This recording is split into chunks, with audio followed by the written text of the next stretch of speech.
the election. What happened thereafter was not an election, but a military operation.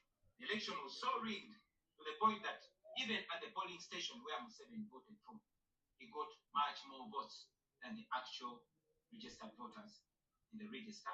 Our polling agents in several places were arrested and whisked away. Several of our party officials were arrested and many abducted. 2 female deputy presidents of our political party were abducted and held in Communicado in a military barracks for 3 weeks before being thrown into prison, where they are languishing right at this moment.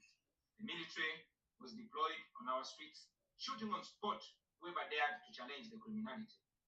It was under these circumstances that Museveni yet again declared himself winner of the election, this time with over 70% of the vote. Right now, I'm speaking to you while in hiding. This is because as soon as the election was finished, Museveni's son, who is also chief of the Ugandan military, issued an order to take me to him, dead or alive.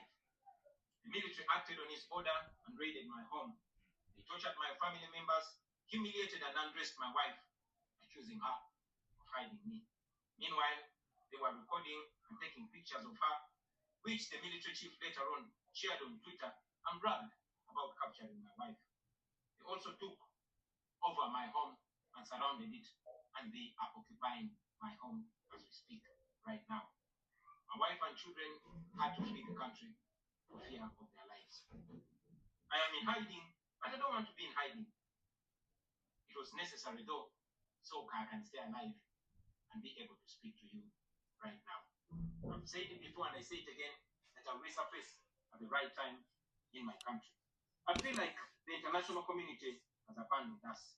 They've ignored us and they've left us to the fate of dictators. When I ran for president in 2021, Museveni and his thugs denied their crimes.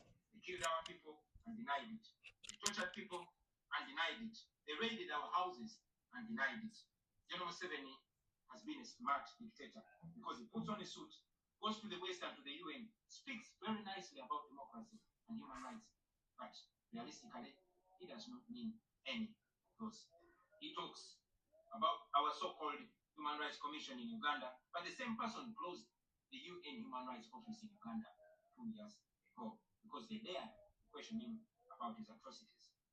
Now that is how he has been able to maintain a facade of democracy for 40 years and counting. But now Museveni is 83 years old, and his 51-year-old son, Muhoozi Kainerugaba, commands our military, the Uganda People's Defense Forces, more like Uganda's defense